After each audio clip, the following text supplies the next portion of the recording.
Sejak awal posisinya bisa dibilang 50-50 lah.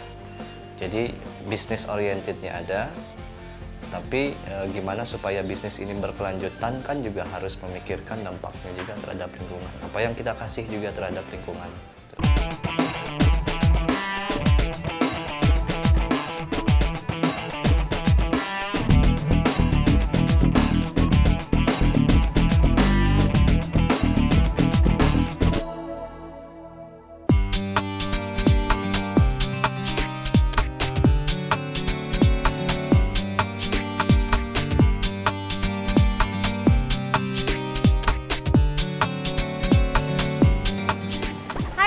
Ketemu lagi sama Nadia nih, dan pastinya masih di Bumiku 1. Di episode kali ini kita akan masih berkreasi dengan kayu. Kayu yang merupakan material alam bisa disulap menjadi aneka produk. Contohnya saja nih, yang ada di sekeliling Nadia ini, kayu telah dibuat menjadi lemari, kursi, meja, dan bahkan masih banyak lagi. Dan pastinya nih, produk-produk yang ada di sekeliling Nadia ini sudah nggak asing ya buat Sobat Bumi.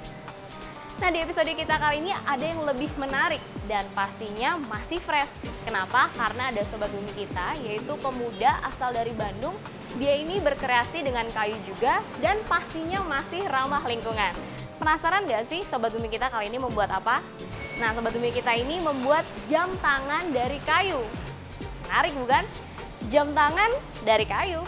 Seperti apa ya? Ikutin Nadia yuk!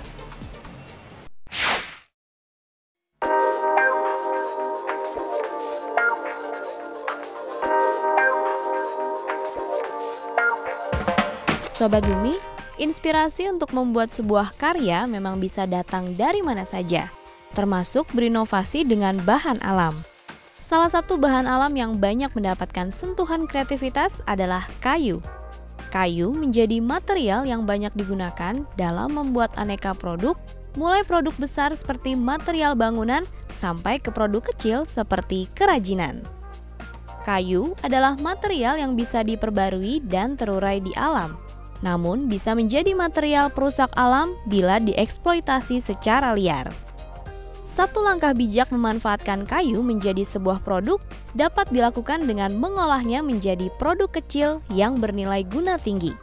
Seperti yang dilakukan oleh pemuda asal Bandung, Lucky Dana Arya. Berawal dari ketertarikannya pada jam tangan kayu buatan Amerika Serikat, Lucky pun mencoba mengembangkannya di Indonesia. Matoa dipilih menjadi nama brand jam tangan kayu miliknya. Matoa adalah nama tanaman buah khas Papua yang memiliki pohon yang tinggi dan kuat. Tanaman ini memiliki rasa buah yang unik. Dari filosofi inilah, Lucky menggunakan nama Matoa dengan harapan produk yang ia hasilkan dapat terus tumbuh dan berkembang serta menghasilkan produk-produk yang unik.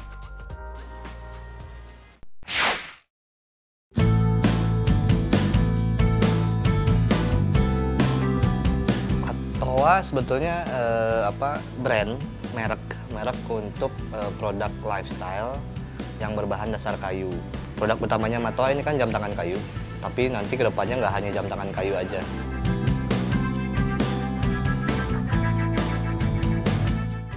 Matoa itu berdiri 2012, pertama kali jualannya. Tapi sebetulnya saya mulai untuk mendirikan Matoa itu 2011.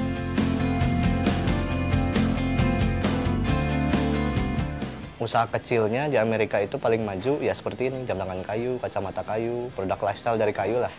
Nah, kalau di Indonesia pada waktu itu memang belum ada. Makanya itu yang saya pikir kan, di Indonesia sebetulnya kayunya banyak banget, tapi kok nggak ada yang bisa buat. Dari situ saya semakin tertantang coba untuk buat.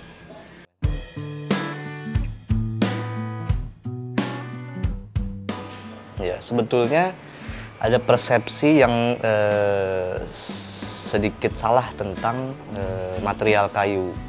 Jadi kayu itu kalau kita lihat sebetulnya material paling ramah lingkungan dibanding metal, plastik, karet, dan segala macam. Karena yang paling ramah lingkungan adalah yang energinya paling sedikit untuk diolah sampai barang jadi istilahnya ya. Jadi tinggal tebang, udah jadi. Kalau plastik, metal, dan segala macam kan perlu diolah, energinya banyak sekali. Cuma yang salah kan adalah penebangan habis-habisan kayu itu. Jadi sebetulnya kayu adalah material paling ramah lingkungan asal diolahnya betul. Kita nebangnya juga sesuai.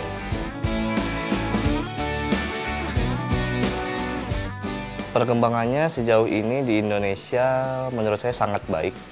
Sejak awal sampai sekarang, bahkan sampai sekarang kalau dari sisi penjualan pun masih perlu antri untuk beli. Jadi memang nggak semua orang bisa beli. Harus, ya bisa dibilang produk Matoa produk untuk orang-orang sabar lah. Jadi harus nunggu bahkan sampai 1 bulan, 2 bulan seperti itu. Terutama di luar negeri, karena 30% produk dari Matoa ini dijual ke luar negeri, di mana di luar negeri itu lebih aware atau respect tentang bagaimana produk ini diolah. Jadi bahannya dari apa, proses setelahnya seperti apa, sustainability seperti apa, dibanding dengan Indonesia yang masih hanya dilihat dari yang penting bentuknya bagus, belum terlalu peduli prosesnya seperti apa.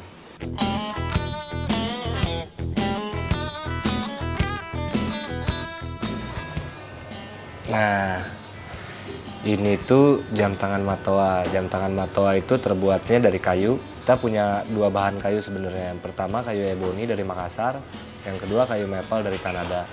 Kalau misalnya kita pakai kayu ebony itu dia kayu hitam, jadi ini emang warna hitam seperti ini itu dari sananya. Nggak kita kasih warna apapun lagi, jadi dia natural hitam. Kalau yang maple kita kejar warna putihnya, serat kayunya lebih bagus dan lebih eksotis kedua kayu ini warnanya kalau penggunaannya tuh.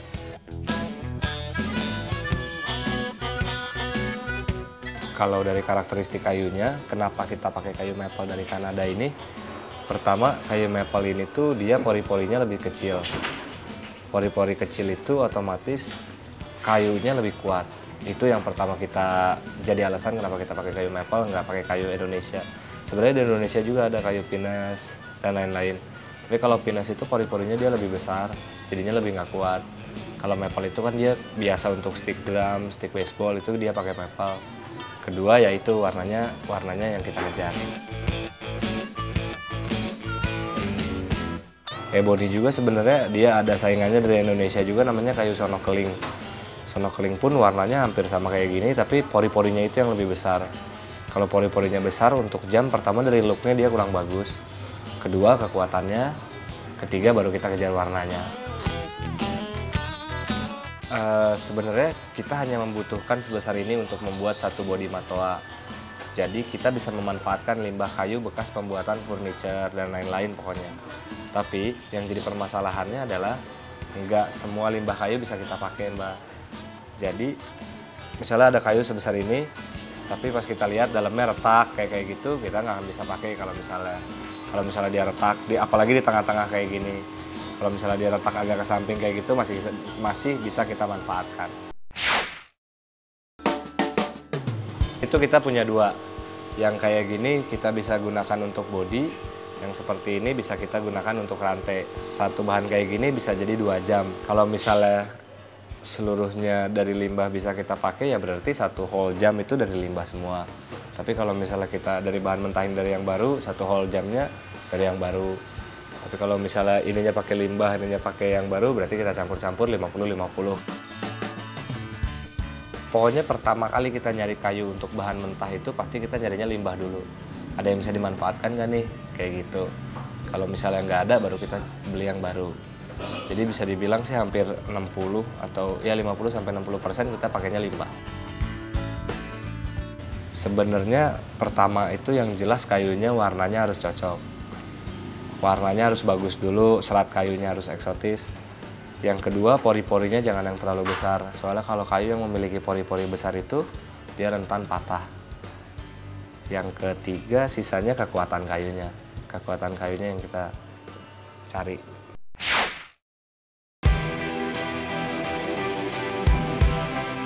Ebony dikenal juga sebagai kayu hitam Sulawesi yang berasal dari pohon penghasil kayu mahal dari suku Ebenaceae. Ebony memiliki bahasa Latin Diospyros celebica. Kayu ebony terkenal kuat, mewah, dan indah. Warna kayunya coklat gelap kehitaman atau hitam berbelang kemerahan. Kayu eboni ini berasal dari pohon berbatang lurus dan tegak dengan ketinggian mencapai 40 meter dan diameter batang mencapai 1 meter. Pohon eboni tergolong jenis tanaman yang memiliki pertumbuhan yang lambat. Pohon ini merupakan pohon endemik yang hanya dapat tumbuh di Pulau Sulawesi di ketinggian 50 hingga 700 meter di atas permukaan laut. Kualitas kayu eboni yang baik mengakibatkan kayu ini banyak dieksploitasi di alam. Kini menurut IUCN atau International Union for Conservation of Nature, pohon eboni berstatus rentan terhadap kepunahan. Selain eboni, kayu maple yang digunakan sebagai bahan baku jam tangan kayu matoa juga memiliki kualitas kayu yang baik.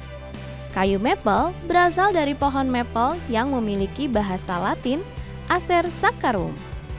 Pohon maple ini tidak bisa hidup di Indonesia. Pohon ini hanya mampu hidup di negara 4 musim seperti di daerah Eropa, Amerika, dan Asia Timur. Bagi negara Kanada Amerika Utara, pohon maple menjadi pohon yang sangat penting. Selain kayunya yang bisa dimanfaatkan, getah pohon maple juga bisa dimanfaatkan sebagai bahan makanan. Hal inilah yang menyebabkan daun maple digunakan sebagai simbol negara Kanada. Sobat Bumi, penasaran seperti apa bila kedua kayu ini diolah menjadi jam tangan? Langsung saja yuk intip proses pengolahannya.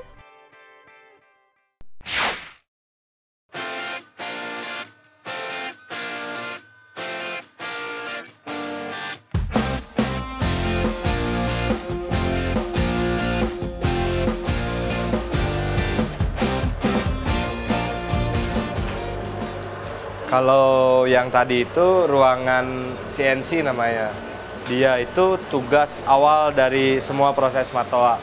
Dari bahan mentah, dia harus ngebentuk pola awal. Kalau proses selanjutnya itu proses pengamplasan namanya. Yang keluar dari mesin CNC tadi itu hanya pola kasar. Dia masih ada yang tajam-tajamnya, dia masih ada serat-serat kayunya. Bentuknya pokoknya belum sempurna. Penyempurnaan awal ada di sini di amplas. Di amplas itu dibikin supaya rantainya bisa jadi fleksibel juga nantinya. Kalau untuk bodinya, dia lebih ngebentuk pola-pola detail-detail kayak gini. Dalamnya pola-pola sampingnya jangan sampai ada serat-serat kayu lagi. Dan dibentuk bulatnya supaya lebih sempurna. Ini untuk tahapan amplas, selanjutnya kita masuk ke tahapan bor.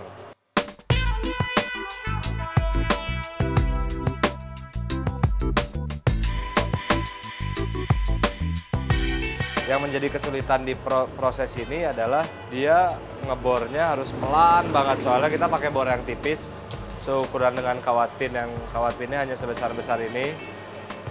Kita harus pakai bornya juga yang lebih tipis dari itu supaya bisa benar-benar lurus si rantainya. Ini prosesnya sih lebih kurang kayak gini.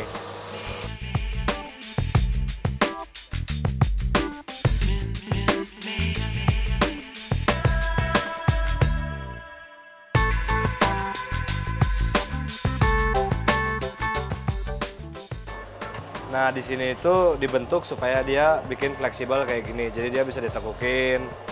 Pokoknya kita bikin fleksibel seperti ini. Di sini kita lihat aja pengecekan setelah dimasukin kawat pin, apakah ada kayu yang retak atau enggak. Apakah dia fleksibel atau enggak. Kalau misalnya masih ada beberapa yang tidak lolos QC, terpaksa harus kita balikin lagi biar diakalin supaya bisa fleksibel dan bisa nggak retak.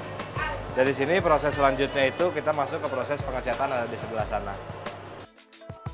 Nah, proses pengecatannya itu kita mempertahankan warna kayunya dan kita nggak pakai istilahnya coating apa-apa lagi. Jadi kita prosesnya cuma sanding. Pertama itu untuk menutup pori-pori si jamnya.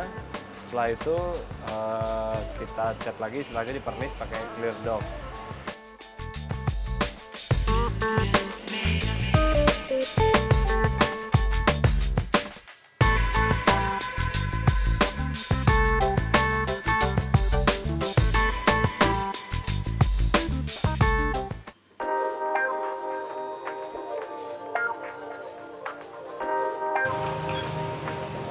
Ya tadi setelah proses pengecatan, varnish dan sanding, sekarang masuk ke proses selanjutnya yaitu perakitan. Nah di sini sih prosesnya setelah yang tadi selesai, ini proses hasil pengecatannya tuh seperti ini. Di sini kita bikin dudukan mesin seperti ini untuk masukin jarum, mesin, dan kaca juga kita masukin. Setelah finishnya, bentuk rantai, bentuk knopnya, bentuk kacanya, semuanya kita cek di sini terakhir.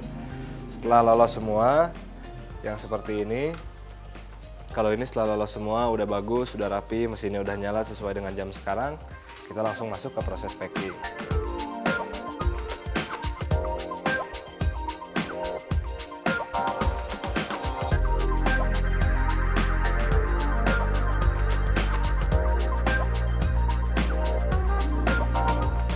Kalau misalnya kita bisa simpulkan sih Yamato, bahan mentahnya tidak terlalu membutuhkan banyak untuk membuat 1 jam. Proses produksinya pun tidak terlalu ribet, tapi membutuhkan ketelitian khusus untuk pengecekan agar kepuasan konsumen tetap terjaga. Ini sisa hasil produksi. Nah nanti ini masih saya tumpuk dulu karena juga saya pengen ini jadi yang nilai tambahnya lebih banyak lah. Jadi masih saya pikirin mau jadi apa. Kalau sekarang kan masih baru ada yang saya bikin jadi ada si kupu-kupu, terus jadi display jam tangan, jadi speaker juga. Ini kayunya dipotong-potong lagi, disatuin jadi barang baru. Yang pasti kalau untuk penanaman kembali itu memang komitmennya dari Matoa ya. Kalau yang tahun pertama itu saya baru tanam sekitar 500-an lebih itu di Sukabumi. Dan itu yang saya tanam memang pohonnya memang tidak sesuai dengan apa yang saya pakai, tapi saya sesuaikan dengan kondisi wilayah yang saya tanam. Waktu itu saya tanamnya pohon jati sengon. Jadi supaya anggapan orang itu bisa berubah dulu tentang kayu yang ditebang habis-habisan. Jadi minimal anggapan orang berubah bahwa dengan orang membeli satu buah jam tangan yang materialnya hanya kecil, dia bisa nanam lagi satu pohon, satu bibit pohon yang baru yang nantinya kalau ditebang misalkan untuk dipakai lagi itu akan bergunanya sangat banyak sekali.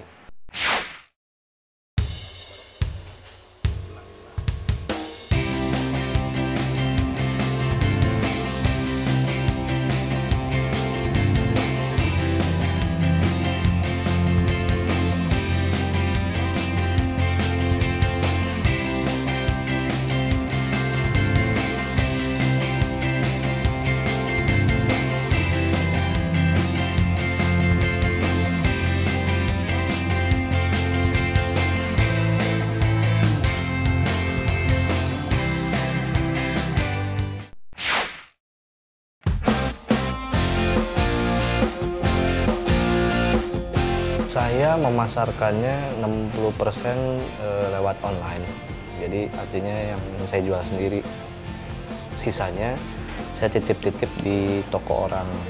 Ada yang banyaknya areanya Jabodetabek dan Bandung. Sisanya baru sebagian kecil saya ekspor ke luar negeri. Target marketnya sebetulnya usianya 20 sampai 35. Artinya anak-anak muda, remaja lah, dewasa, yang memang dia disebutnya social influencer lah.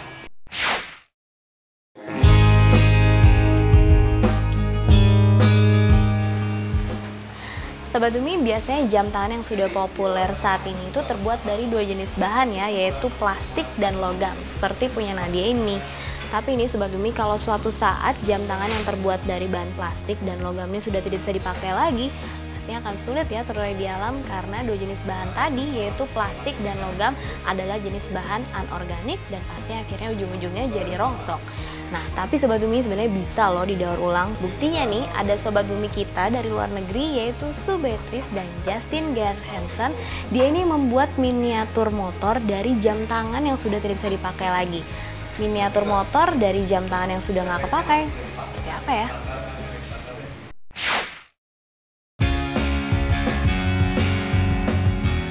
Sobat Bumi, siapa dari kamu yang masih menyimpan jam tangannya walau sudah rusak? Jam tangan biasanya masih disimpan apabila masih berfungsi normal, dan bila sudah dalam keadaan rusak, banyak dari kita yang membuang jam tangan begitu saja. Tapi tidak, untuk kedua seniman dari luar negeri ini. Mereka adalah Sue Beatrice dan Justin Gers Hansen Gate. Bagi mereka, jam tangan bekas masih bernilai guna dan dapat dikreasikan menjadi miniatur motor lengkap dengan pengendaranya. Melalui kolaborasi dalam proyek Watch Parts Motorcycles, mereka telah menciptakan banyak miniatur motor dari spare parts jam tangan bekas. Mesin jam, tali jam, jarum jam, casing, dan bagian lain dari jam dirangkai dengan telaten dan ketelitian yang tinggi. Jadilah sebuah hasil karya yang menawan.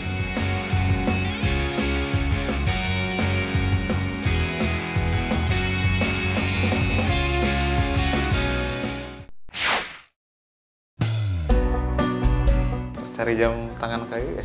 Iya, cari jam tangan kayu saya lihat di internet. Matoa.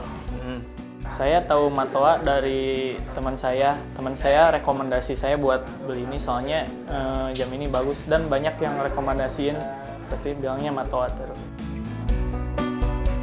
Saya baru lihat jam bahannya kayu gitu. Biasanya kan dari logam dan lain-lain. Kalau menurut saya produk dari kayu itu ramah lingkungan, soalnya kalau misalkan dari logam dan dari kulit dan lain-lain banyak proses kimianya. Kalau misalkan kayu tinggal pembentukan saja, kalau yang lain ada bahan-bahan kimia, jadi tidak ramah lingkungan.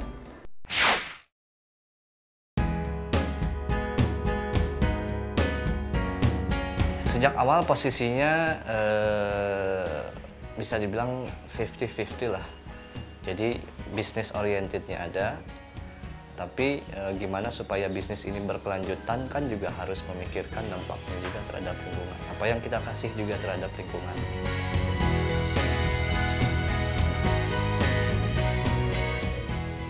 Kalau dari proses kan hampir semuanya memang saya usahakan ramah terhadap lingkungan.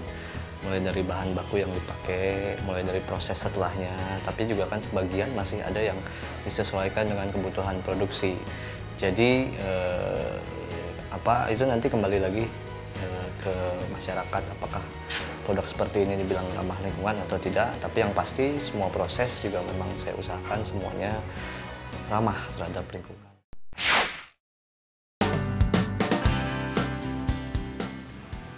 Sobat Bumi, sumber ide dan kreativitas bisa datang dari mana saja, termasuk kayu. Kayu yang oleh Matoa ini diubah menjadi produk yang lebih berguna dan mempunyai nilai yang lebih tinggi, yaitu jam tangan.